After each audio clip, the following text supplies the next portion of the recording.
উম্মতেরা কদম দিবে, তারপরে বাকি নবীর উম্মতেরা কদম দিবে। আপনি কি মনে করছেন মিয়া গাছ যেমন ফল তেমন না, নবীও দামি উম্মতও দামি। নামাজ পড়লে না ছাড়লে? নামাজ পড়লে। তবে নামাজ যে পড়বেন, শুধু নামাজের ভিতরে আখিরাতের কল্যাণ হবে না। নামাজ পড়লেই শুধু কল্যাণ আসবে না, নামাজের পাশাপাশি বাকি সবগুলা ঠিক করতে হবে। আর যদি ঠিক না করতে পারেন, মাত্র সুস্তি দার নামাজি পামজে গানাস ফাওয়াইলুল লিল মুসাল্লিনা আল্লাযিনা, নামাজ পড়বেন এই নামাজ দেখার মধ্যে কোনো কাম হইতো না, কারণ বাকি কাম তো ঠিক নেই। এই জন্য নামাজও পড়া লাগবে, বাকি কাজগুলো চরিত্র, আচার ব্যবহার, লেনদেন সব ঠিক রাখা লাগবে, সত্য কথা বলা লাগবে, সত্য পথে চলা লাগবে, ঠিক কিনা জোরে? তবে একটু কঠিন, তবে একটু কি কঠিন, মানে সত্য পথে চলা কঠিন, কিন্তু কঠিন কি আর এটা কঠিনই মাইনেই করতে হবে, যেহেতু আমরা আল্লাহর জান্নাতে যেতে, ঠিক কিনা জোরে কর? আল্লাহ নবী জান্নাত পরিদর্শন করলেন, 7টা জাহান্নাম পরিদর্শন করলেন, সব পরিদর্শন কইরা আস্তে করে নবীজি আল্লাহর পক্ষ থেকে বিদায় নিয়ে চলে আসবেন। আল্লাহ ডাক দেখো বন্ধুগো, আপনাদের উম্মতের সালাম লয়ে আইছেন, আপনাদের কিছু হাদিয়া লইছেন, তো আমি আপনারা একবারে খালি ফিরিয়ে দিই কেমনে? কিছু হাদিয়া তো দেওয়া দরকার। সুবহানাল্লাহ।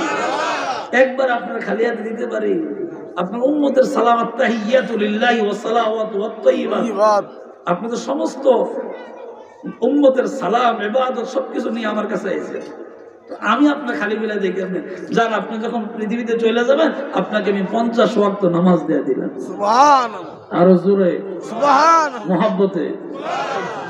আল্লাহ নবী 50 ওয়াক্ত নামাজ দিয়ে আস্তে আস্তে নিজ দিকে আসতে আরম্ভ করলেন। দেখা হইলো মুসা নবীর সঙ্গে ওই পাগলা নবী। রাগ যে রাগু, আল্লাহর কাছে একদিন মানে দিত, আল্লাহ পানিটা কিন্তু দীর্ঘদিন পর্যন্ত দেওয়া হয় না, দেশের অবস্থা খুব খারাপ, হ্যাঁ আমার এই এলাকায় মানুষগুলা ফসল নষ্ট হইতেছে, গরু ছাগল না খায় মরতেছে, একটু আসমান থেকে পানি দেন।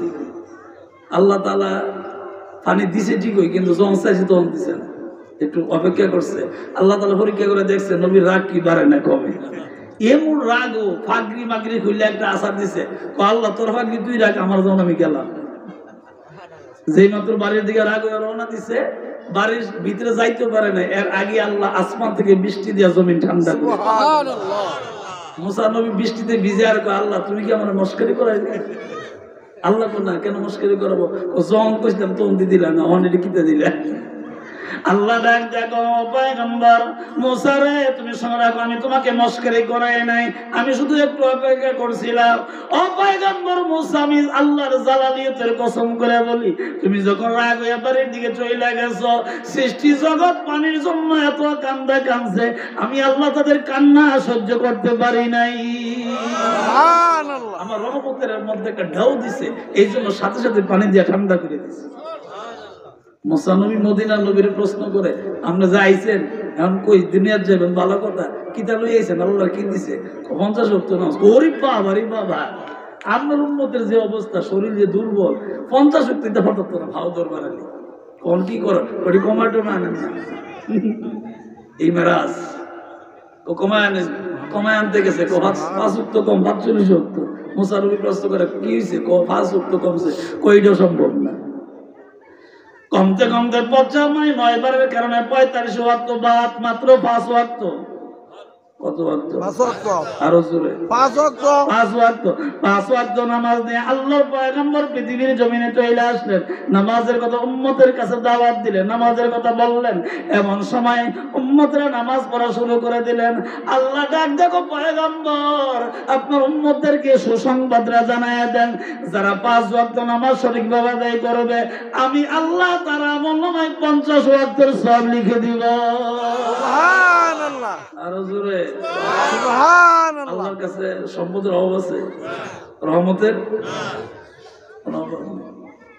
আল্লাহ বলছেন, লা তাকনাতু মির রাহমাতিল্লাহ ইন্নাল্লাহা ইয়াগফিরুয যুনুবা জামিআ ইন্নাহু হুয়াল গফুরুর রাহিম। আল্লাহু আকবার। আল্লাহ বলছেন বান্দারে তোর গুনাহ যতই হোক না কেন একবারে নড়ে আসিস না, আমি আল্লাহর আশা কর, একটু তওবা কর, যদি তওবাটা কবুল হয়ে যায় তাহলে তোর আর কোনো গুনাহ থাকতো না। সুবহানাল্লাহ। লা তাকনাতু মির রাহমাতিল্লাহ, আমার রহমত থেকে বঞ্চিত হইও না। আমি আল্লাহ ইন্নাল্লাহা ইয়াগফিরুয যুনুবা জামিআ, নিশ্চয়ই আমি আল্লাহ ক্ষমাশীল, আমি আল্লাহ তোমাকে ক্ষমা করে দিব। তাহলে তুমি এই ব্যাপারে চিন্তা করো কেন?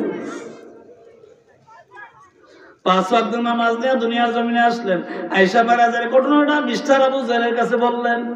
খুব ভালো মানুষ আবু জাহেল, উতবা, শাইবা, মুগীরা, আবু সুফিয়ান, এই 5 জন লিডার ছিল, বড় লিডার মক্কার। এদের কাছে কইছে আবু জাহেল কো মাথাটা ঠিক আছে নি? আবু জাহেল কো মাথাটা ঠিক আছে। নাউজুবিল্লাহ বলবেন। নাউজুবিল্লাহ। নবী কো আমি তো জীবনে মিথ্যা বলি না, আল্লাহ আমার জবান দা মিথ্যা বলায় না। কোন নবী পৃথিবীতে জীবনে মিথ্যা কথা বলে নাই। এই জন্য নবী আমার মতন নয়। আল্লাহ নবীর কাছে ওহী আসছে, আমাদের কাছে কোনো ওহী আসে, এই জন্য নবী আমার মতন নয়। প্রত্যেকটা নবীর জিসমের মধ্যে নূর ছিল, আমাদের জিসমের মধ্যে কোনো নূর, নবীদের মতন কোনো নূর নাই, এই জন্য নবী আমার মতন না। প্রত্যেকটা নবী প্রত্যেকটা যুগে 40 জন যুবকের শক্তি এক একটা নবীর গায়ে ছিল। সুবহানাল্লাহ। এই জন্য নবী আমার মতন নয়। মনে থাকবেন, কষ্ট পাইছেন? এটা ঈমান, মনে রাখবেন, এটা ঈমান। সাবধান, নবীর ব্যাপারে কোনো কথা বললেন না, বললো আদব রক্ষা করে বললেন। আবু জাহেল ডাক দেখ আবু বকর, ও আবু বকর আসো, শুনছুনি তোমার নবী কি কয়? কি কইছে? এই কথা কইছে। জিবরাইল আলাইহিস সালাম হাজির হয়ে গেলেন। ওই দিক দিয়ে আবু জাহেল আবু বকর সিদ্দিক রে কয়, দেখো তোমার নবী কি কয়, আব্দুল্লাহ ছেলে কি কয় দেখো, আমার বাতিজা কি কয় দেখো। আবু বকর সিদ্দিক রাদিয়াল্লাহু তাআলা যিনি নবীজির পাশে শুয়ে আছেন, জান্নাতি মানুষ। সুবহানাল্লাহ। কি মানুষ? জান্নাতি মানুষ। এই জন্য কোন সাহাবীদেরকে নিয়ে সমালোচনা করা যাবে না।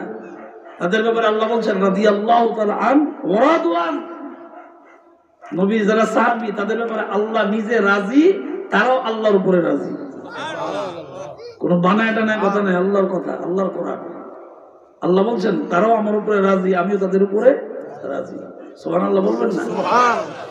আবু বকর ডাক দেখো সাদ্দাকতা ইয়া রাসূলুল্লাহ, আপনি যা বলছেন সব সত্য। সুবহানাল্লাহ। নবীজি আবু বকর সিদ্দিক রাদিয়াল্লাহু তাআলা কে, কি রে আবু বকর, আপনি কি আমার সাথে গেছিলেন নাকি? সবেমাত্র আমি বললাম, আপনি হঠাৎ করে আমাকে বললেন সাদ্দাকতা ইয়া রাসূলুল্লাহ, হে রাসূল আপনি যা বলছেন সব সত্য। তো আমি যে যা বলছি সব সত্য, এটা আপনি বুঝলেন কেমনে? আবু বকর সিদ্দিক রাদিয়াল্লাহু তাআলা ডাক দেখো, পয়গম্বর আল্লাহর কসম, আমি আবু বকর সিদ্দিক ঈমান আনার আগে এবং পরে আমি কখনো দেখিনি আপনি কোনো মিথ্যা কথা বলবেন। সুবহানাল্লাহ। জোরে কোন সুবহানাল্লাহ। সুবহানাল্লাহ। আল্লাহ আল্লাহ আল্লাহ। আল্লাহু আবু জাহেল প্রশ্ন করছিল, আপনি যেহেতু বাইতুল মুকাদ্দাসে গেছেন, ওইখানে 2 রাকাত নামাজ পড়েন, বলেন তো বাইতুল মুকাদ্দাসের দরজা কটা, জ্বালানা কটা? সুবহানাল্লাহ। আমি যদি এই নোয়াপাড়া মসজিদে ঢুকি, আমি বাড়িতে চলে যাই, আমার বাড়ির কাছে গিয়ে কেউ জিগেলে আমি কি জ্বালানো দরজা করে নিয়ে গেছিলাম? এটা কি বলা সম্ভব? আল্লাহ ডাক দেখো পয়গম্বর জিবরাইল রে, মদিনার নবীকে তুমি বলে দাও আমি কোন নবীকে লজ্জা দেই না, আমি নবীকে শরম দেই না। ও জিবরাইল, আমার নবীকে বলে দাও যাতে হয়রান না হয়, পেরেশানি না হয়। আমি আল্লাহ বাইতুল মুকাদ্দাসটা আমার নবীর চোখের সামনে তুলে ধরলাম। নবীজির চোখের সামনে বাইতুল মুকাদ্দাস বাসতেছে, নবীজি দেখে দেখে দরজা জ্বালানা হিসাব দিতেছে। কিন্তু নবী এনে দেয়, আবু জাহেল দরজা কথা করে না। নবী দেখে কিন্তু আবু জাহেল দেখে না। আল্লাহ আল্লাহ আল্লাহ ওই মেরাজ থেকে আসলেন, আয়েশা বলেন উম্মতেরা রে 5 ওয়াক্ত নামাজ ফরজ, এই নামাজগুলো সঠিকভাবে আদায় করো। কিয়ামতের দিন মুসিবতের সময়, যেই দিন তোমার মাথার উপরে সূর্য আসবে, আপন বলতে তোমার কেউ থাকবে না রে আপন, আপন যারে পাবো আপন তোমার কেউ নাই। ঠিক সত্য কথাই না। চা যতক্ষণ খাওয়াবেন এতক্ষণ বন্ধু, ঠিক চা খাওয়ান বন্ধু, বন্ধু শেষ। কথা কয় ঠিক। যতক্ষণ খানা আছে এতক্ষণ আছে, আর খানা নাই। একটা টেস্ট করে দেখেন, মনে করেন আপনার কোনো এক সময় আপনার হালত খুব গরিব আছে, তখন কিন্তু আপনার কোনো আত্মীয় স্বজন আপনাকে আত্মীয় বলে পরিচয় দেয় নাই। হঠাৎ করে হয়তো ছেলেদের উসিলায় বিদেশে গেছে, আজকে বড় লোক হয়েছেন গা, তখন দেখবেন জীবনে যে এবার আমরা সালাম দিয়েছেন, এবার আমরা সালাম দিই। ঠিক কারণ এখন তো আপনার অনেক কিছু আছে, বুঝছেন না, এই হলেই সালাম। ভালো বলা জিজ্ঞাসা, আত্মীয় মানে কি? 14 গোষ্ঠী আত্মীয় পরিচয় দেয়। যে এবার জীবন আমরা দেখলে ভালো বলা জিজ্ঞাসা করছে। নবীজি বলেন যে ইব্রাহিমের উম্মতকে আমি বলে দিয়েছি, আপন আপন যারে বাবা আপন তোমার কেহ নাই, আপন যিনি হবে তোমার শুয়ায় আছেন মদিনায়।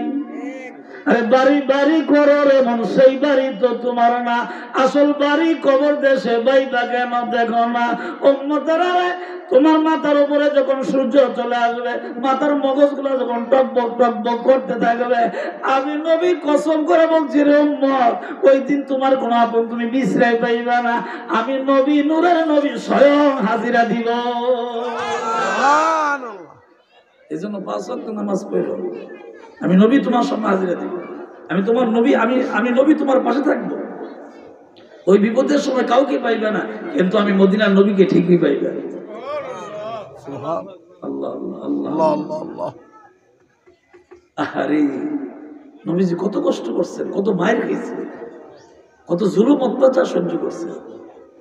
এই 52 বছর বয়সে মেরাজ করার পরে 53 বছর বয়সে আল্লাহর হুকুমে মক্কা ত্যাগ করে ইয়াসরাবের দিকে চলে গেলেন।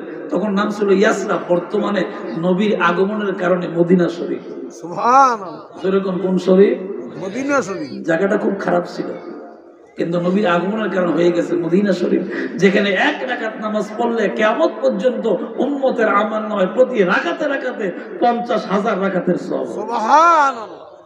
মনে চাইনি যাইতে মদিনায়? একটু নিয়ত করেন। টাকা পয়সা আপনার চিন্তা করতে হবে, নিয়ত করেন। যদি আল্লাহ কবুল করে, আপনি কেমনে যাবেন টেরও পাইবেন। মনে রাখবেন, আল্লাহর ঘর এমন একটা ঘর, নবীর রোজা এমন একটা রোজা, পৃথিবীর সব চিত্র আপনার বয়সের কারণে ভুলে যাবেন।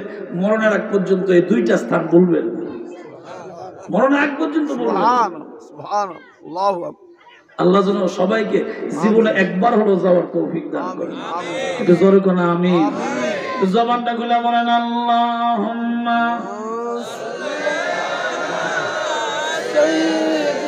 মাওলানা মুহাম্মদ ওয়া আলা সাইয়্যিদিনা মাওলানা মুহাম্মদ। জবান খুলে কোন আমিন, আরো জোরে কোন আমিন। আপনাদের কষ্ট হইতেছে? আমি মনে কিছু খাইছি না, মনে করেন যে ফ্যাটটা করে খাই স্টেজ উঠছে, ফ্যাট খালি রাতের 10টা 8 মিনিট, হ্যাঁ বাইতে রকম মালা খাই উঠতে থাকে পেটের মতো।